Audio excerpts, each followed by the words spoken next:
જો અત્યારે છે ને બેઠો બેઠો હું એક ચેનલ ને એ બધું મારું જોતું હતો, બરાબર.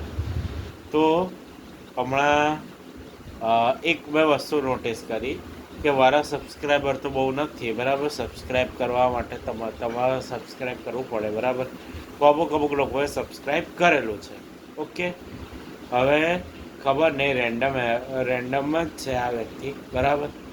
કોમેન્ટ કરી એણે કે ઓકે ભાઈ, ગુડ, એમ તેમ, બરાબર, કે ભાઈ ઠીકઠાક, બરાબર. જો દેખાય છે. હવે મેં આની ચેનલ ખોલું, આ યુટ્યુબ ચેનલ છે એક ટાઈપથી, જેણે આવી કોમેન્ટ મારા પર કરેલી છે કે હા ભાઈ જી માલિક, એમ તેમ, બરાબર.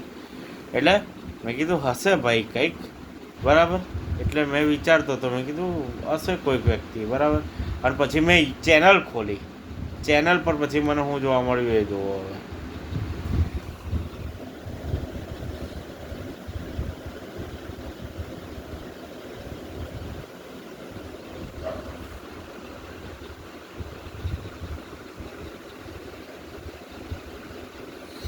મતલબ ઝીરો કોન્ટેન્ટ કોઈ જ નથી.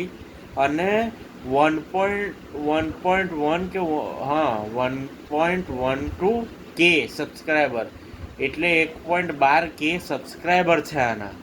અને કોન્ટેન્ટ કંઈ જ નથી. એ લોકો સબસ્ક્રાઈબ કરે છે, મારી ચેનલ પર તો કોઈ સબસ્ક્રાઈબર છે જ નહીં. એ ટાઈપનું કામ થઈ ગયું છે. ઇફ મેં મારી ચેનલ ખોલું છું, ઓકે, બરાબર, મેં પોતાની ચેનલ બતાવું, યોર વિડીયોઝમાં જઈને ખુલે છે. હા, જો આ બધો વાયટી સ્ટુડિયોના અંદર દેખાય, બરાબર. વાયટી સ્ટુડિયોના અંદર તમે ખાલી એ વ્યુઅર્સને એ બધું જોવો. ખાલી ઘણા વિડીયો પર તો વ્યૂઝ નથી. 2 લાઈક, 1 લાઈક, 2 લાઈક, 1 લાઈક, 100%ના નામ પર બી 0, 4, 5, 4, 2, 4. ખાલી એક નવરાત્રિવાળા વિડીયોઝ પર વ્યૂઝ આવ્યા છે, બોલો. અને મારા ટોટલ સબસ્ક્રાઈબર કેટલા છે એ જોશો ને તો તમે ઉલટું તમને ગાંડ પણ લાગશે કે ગાંડો છે આ તો, બરાબર. ડેશબોર્ડ પર ગયેલા, ખોલ ડેશબોર્ડ ખોલ. જો સબસ્ક્રાઈબર જો મારો ભાઈ, ખાલી 9 સબસ્ક્રાઈબર છે, છતાં પણ હું વિડીયો નાખું છું.